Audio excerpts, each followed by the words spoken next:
Okay, so this lesson is going to be simple interest for Math at Work 11, right? Continuing with our work on budgeting, okay, and accounts. So in this particular lesson, we're going to talk about interest, okay? So in the next couple lessons, we're going to be talking about interest in general, either interest being earned on an investment or interest being paid on a loan. Okay, so today's focus, or this class's focus, is totally on just simple interest, and then in another lesson we'll talk about compound interest. Okay, so our focus here is to talk about how we calculate simple interest and how we can manipulate the particular simple interest formula to solve for various different aspects of, amount to invest, rate, interest rate, time to invest, etc. Okay, so when we're investing money, specifically, we'll talk about the investment part first. You do need to consider whether or not your investment is going to be earning simple interest or compound interest. Okay, there are some distinct differences there. So with simple interest, if you have a simple interest savings account, the interest that you earn on the money you invest the interest is only earned on the initial amount that you actually put in. Okay, so if you only put in $10 to start, you're only going to earn interest on the $10 every year. Okay, so with a simple interest account, you get more out of it if you've got more to put in to start with, right? So it's not that great of an option versus compound interest, which we'll talk about in the next lesson, where interest is earned on whatever's in the account at the end of that particular period of time, right? So if you start off with $10 and then you put in $100 after that, well, then you can earn interest on 110.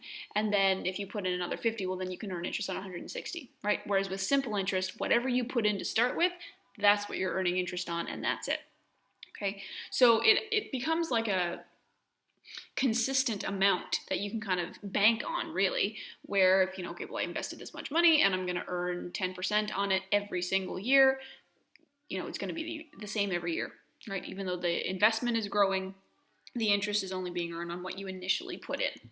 Okay, so when we talk about calculating simple interest, we need to be able to be familiar with the terms principal, term, and of course simple interest. So we've already talked about simple interest. When we talk about principal, this is what that original amount of money invested is. Okay, now we can also talk about simple interest being owed, right? So like if you borrow money, it's almost a better option to have it as well, actually, no, not even, right? So again, borrowing money, if it's a simple interest account as well, you owe the interest rate on the principal amount, right? The amount that you actually borrowed, and even though you might be paying it off, you're still paying the interest on what was originally borrowed. Okay, so kind of lose-lose.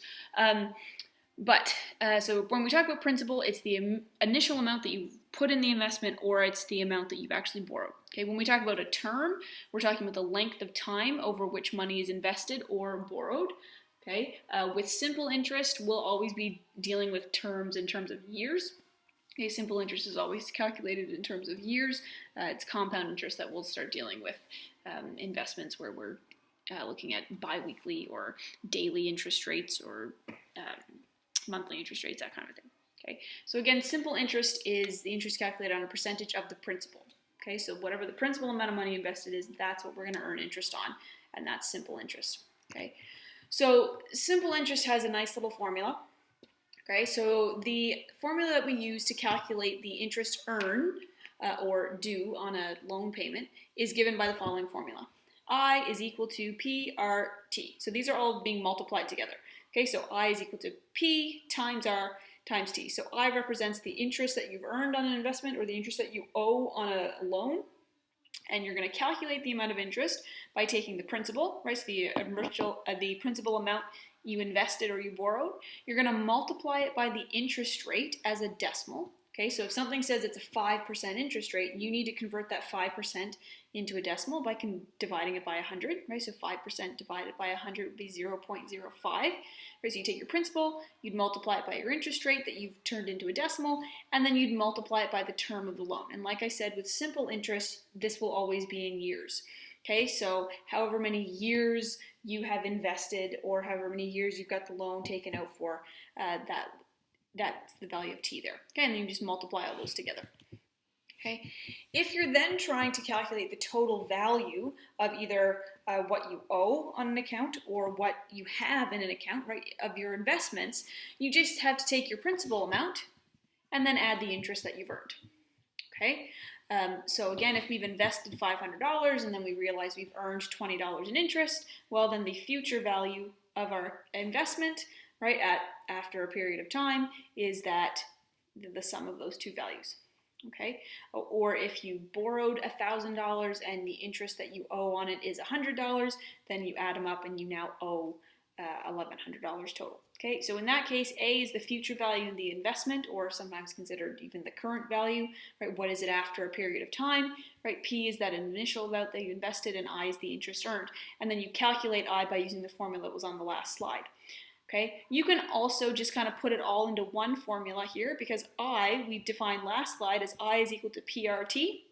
So if you wanted to calculate a future value of an investment, all you'd have to do is kind of combine them all in one nice formula, right? So the future value would equal the principal plus the principal times the rate times the time, right? The term length in years.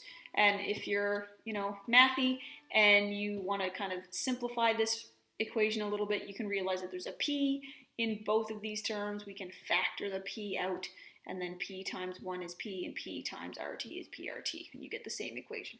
Okay, but you can still solve it just from this, or even just this using the other formula. Okay, so that's simple interest, and now all we're going to look at is examples. Okay, so solving for a couple different problems, how we can find future value, how we can rearrange those formulas and get different things. Okay, so our first example here is that we are wanting to invest $5,000 into an account that offers simple interest, and we are being asked to calculate 3 different investment worths with different percentages over different periods of time. Okay, so I'm just going to quickly write down the first one. We'll kind of have to go back and forth between the whiteboard and the PowerPoint, but we know that we are investing $5,000, so that principal amount, right, that value of P will be 5,000. And in the first example, we have an interest rate of 3%, and it says per annum, so that means per year. Okay, and then it's a 2-year term. Okay, so we'll start with that. Okay, so again, what I've started by writing down is that P value, the principal amount that we're investing, is the $5,000, and in this first one, it's 3% over 2 years. Okay, and again, if we just quickly go back and check our question, it's asking how much is the investment going to be worth at that period of time. Okay, so we're not just asked for how much interest we're going to earn, we're asking for the future value there. Okay, so what we want is A, right, the future value is equal to the principal amount plus the interest earned. Okay, well, we have the principal amount. We know that we've invested $5,000. Okay, we can calculate the interest rate using that formula we talked about in the first slide, where it's P times R times T. Okay, so the principal amount is again that $5,000.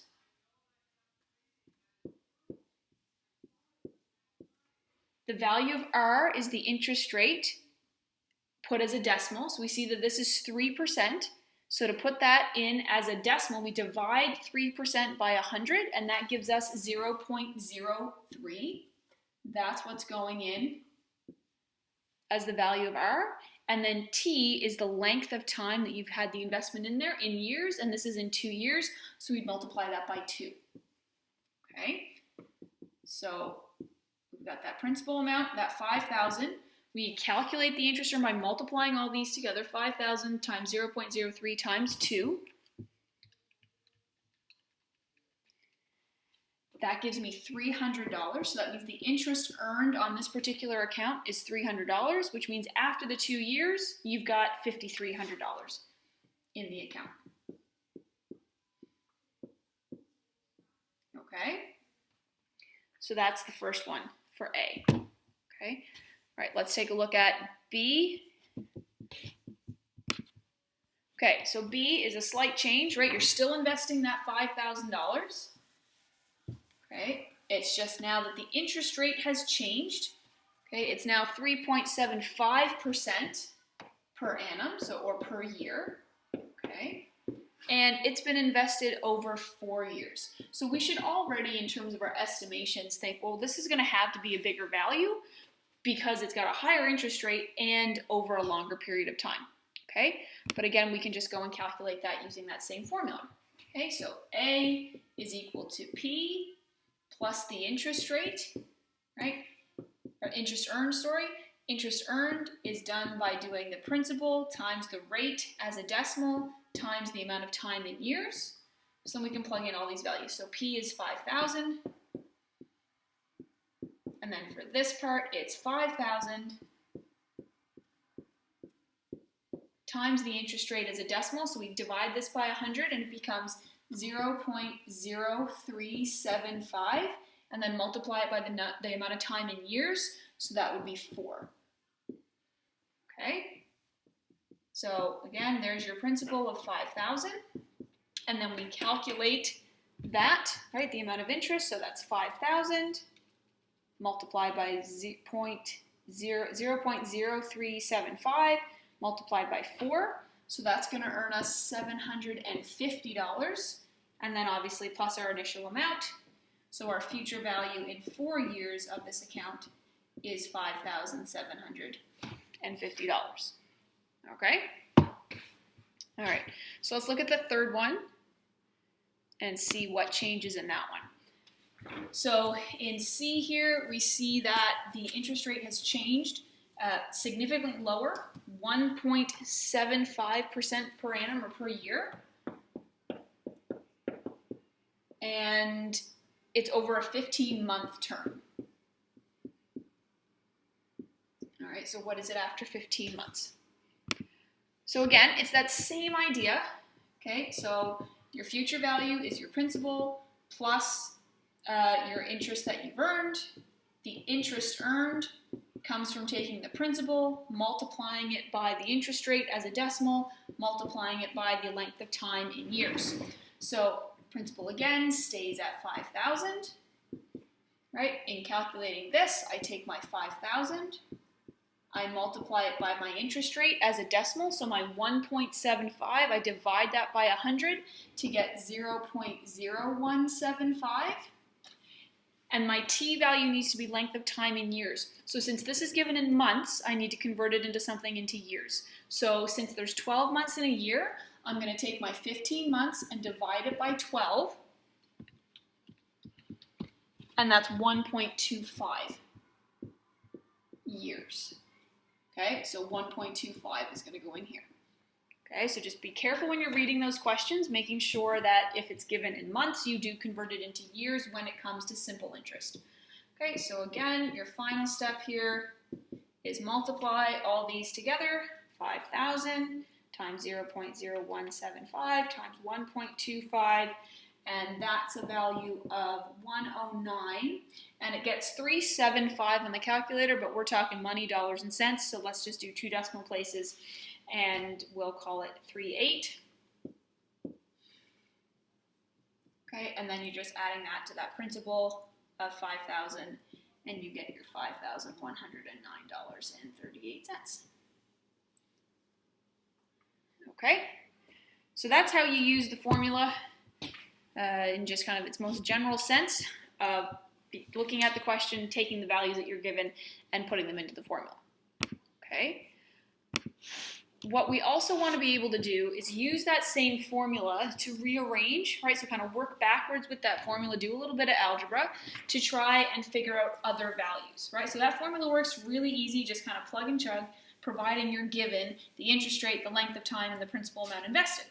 However, we often want to work backwards. We're like, well, I need this much money, and this is the interest rate being offered, so how much do I need to invest? Okay, so this is this example here. So in this example, Grace has decided to invest some of her summer job earnings into a simple interest savings account that earns 4.1% per annum. Okay, so we've been given the interest rate already. It's 4.1%. Okay, it's asking if she invests $500, how long will it take for the savings to grow to $1,200? Okay, so this is a I'm going to have to retitle this because it's not actually solving for the principal amount invested. This is actually solving for length of time. And I am going to fix that right now. So this is solving for the term, the investment term. Okay, so we'll switch that now. Okay, so my bad, but this one we're again still rearranging, but we're solving for how long it's going to take. So what we've been given here is we've been given the interest rate, right? It's that 4.1%. We're being told that she's investing $500, so that means that the principal amount is $500, okay? And we want it to grow to $1,200. So this is my interest rate. My principal amount invested was the $500, and the future value, what we want it to grow to, is $1,200.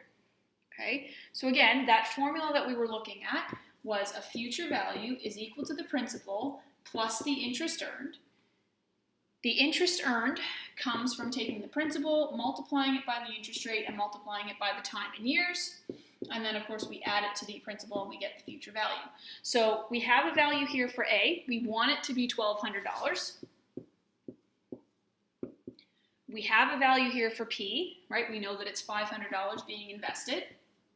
So same here, we have a value for P, so we put the 500 there. The value for R comes from your interest rate, but put as a decimal, so that would be 0.041. And T is the thing we don't know. Okay, because this is what we're solving for. How long, how many years until that investment of $500 grows to $1,200? Okay, so what we would look at here is saying, well, the only spot that T comes in is in this interest part. So the first thing I'm going to do is subtract the 500 for both sides and say, okay, well, that 1,200, how much do I actually need to earn in interest? So if I take my 1,200 and I subtract 500, I get $700. Okay, so I need my interest to make $700. Okay, so I've subtracted the 500 here and here, so that's gone. And this 500 comes from here, right? So it's 500 times 0.041 times T. I can multiply these two numbers together, do 500 times 0.041, get a value of 20.5. So I have 700 is equal to 20.5 times T. Okay, so again, since they're being multiplied together and I want to get T by itself, I'll divide both sides of the equation by 20.5 to see what my value of T ends up being. Okay, so it's like I'm dividing this by 20.5 and dividing this by 20.5. That will cancel, leaving me with just a T there on the right-hand side. And 700 divided by 20.5 is 34.15 years. Okay, so with a simple interest account at a 4% interest rate, it's going to take 34 years for your $500 to turn into $1,200. Okay, so it would take a while, and in reality, these typically only pay out every year, which means you'd probably have to wait 35 years before you'd actually get that value. If you took it out after 34, you wouldn't have quite this much. Okay, so it's going to take you about 35 years. I mean, I guess the good news is that you didn't have to do anything to get that extra $700. It just sat in the bank and it earned the money on its own, but it did that for quite a long time. Okay, so there's that example. Okay, let's take a look at this one. So this one is actually determining the principal investment that I tried to talk about before. Okay, so this one here is that Andrew is saving for a used car that will cost $2,800. He has found a simple interest savings account of 3.9% per annum per year. Okay. If Andrew wants to buy the car in 3 years, how much will he need to invest now to have enough money in 3 years? Okay. And again, this is assuming that he only is going to let the interest earn. He's not going to add any more money to the account. Okay.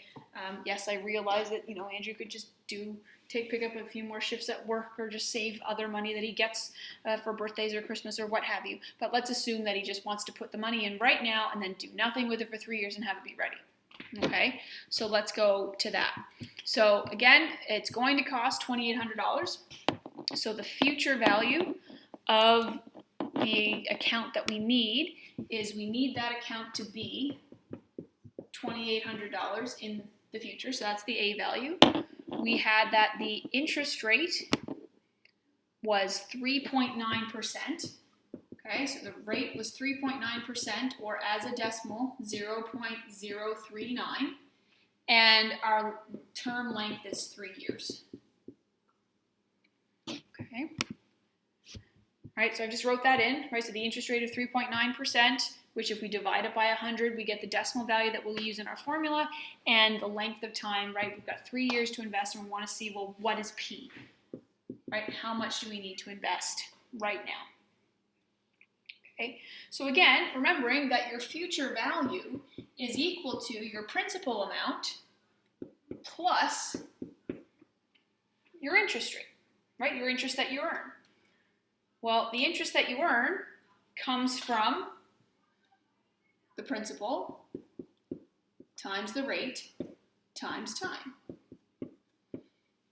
Okay, now the thing that's a little bit tricky here, if we start plugging in the things that we know and the things that we don't, we do have a value for A, it's the 2,800. We don't know P, we don't know P again, and we have that rate of 0.039, and then we multiply that by 3. Okay, so the thing that becomes tricky about it is that we have these two different variables, right? Well, two instances, they're not different, they're the same, but I can't combine them, at least just yet, right? But they are both P's. So one of the things we could do is multiply these numbers and actually just put the number up front as like a coefficient. Okay, because if we had P plus P, we could call it 2P, and then divide both sides by 2, and we would get P by itself. Okay, so in this instance, let's multiply the 0.039 times 3 and get 0.117. And all I'm suggesting here is that we write it as kind of like, this is essentially 1P, and then this is 0.117P. Right? Because with the way multiplication of numbers works, it doesn't matter the order in which you multiply them, you get the same answer. 3 times 2 times 4 is the same as 2 times 3 times 4. Right? So what I'm saying is just put this in the front. And now it's like you're combining like terms. 1P plus 0.117P in total is 1.117P. Right? You're just adding the 1 and the 0.117, and that's what's equal to 2,800. Okay? So what you now have, I'm just going to restart here because I've run out of space. Okay, so this is the point that we're at, is that 2,800 is equal to 1.117P, and we are wanting to solve for P. So that 1.117P, this is a multiplication, right? So to get P by itself, we divide both sides by 1.117. Right, that will cancel. We do that calculation of 2,800 divided by 1.117, and we get a value of 2,506.71 is equal to P.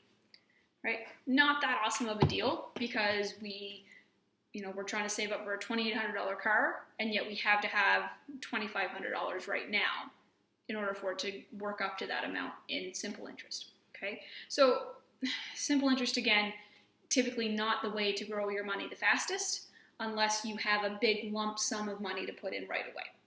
Okay, so kind of a depressing takeaway, but what are you going to do?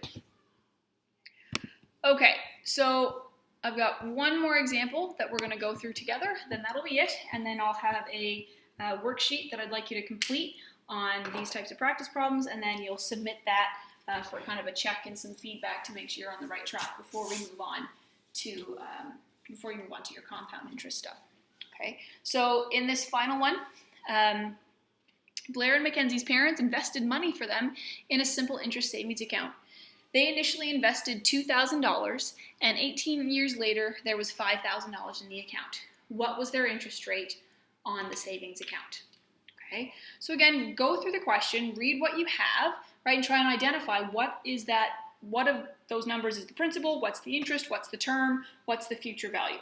Okay, so when I read this, I kind of say, okay, initially invested $2,000. Okay, that's a principal amount. So I can write in that I know the value of P is $2,000. That's how much they initially put in that account. Okay, 18 years later, Okay, so there's my length of time. This money has been invested for 18 years. Right, so that's my value of T. And it says after that amount of time, there was $5,000 in the account. That's the future value. That's how much there ends up being. That's my value of A for 5,000. And it's asking me, what's the interest rate? What am I trying to find? Right? So your setup ends up looking like this, right? You've read through it. You've identified the principal is $2,000. The time, it's been invested for 18 years. And its future value is $5,000 at that point, right? That's how much is there. We're trying to figure out what that value of R is.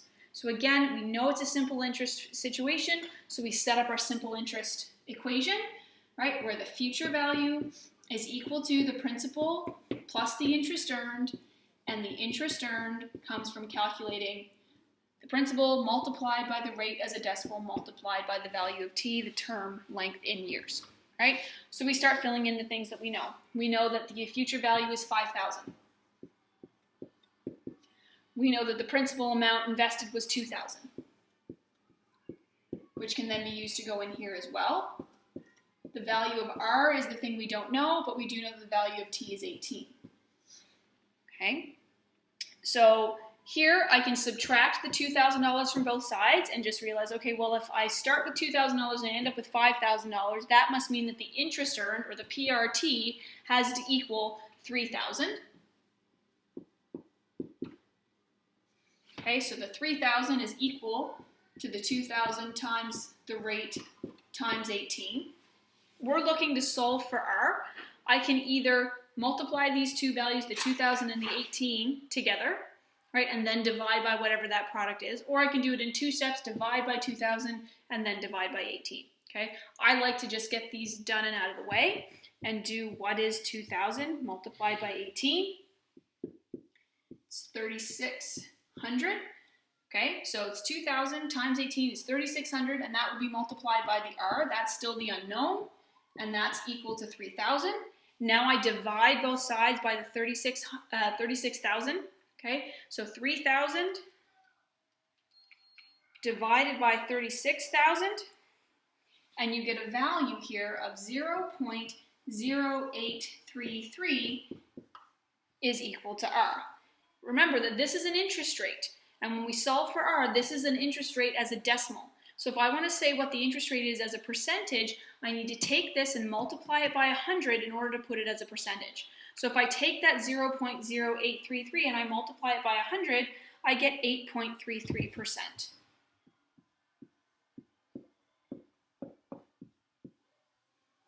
Okay, so we express interest rates as percentages. So when you solve for them in the equation, the value of R ends up as a decimal, so just multiply that number by 100 and that will give you your interest rate as a percentage.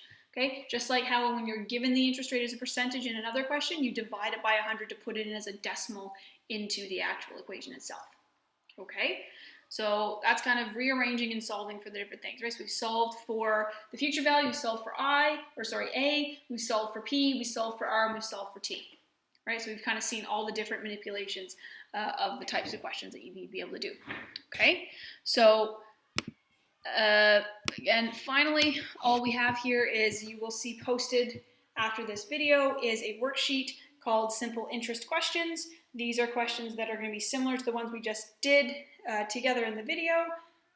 Do them for practice, submit them to me so that I can just kind of make sure you're on the right track, correct anything that needs to be corrected, and then we'll move on to compound interest as the next part of our lesson in finance and budgeting. Okay? And that's it.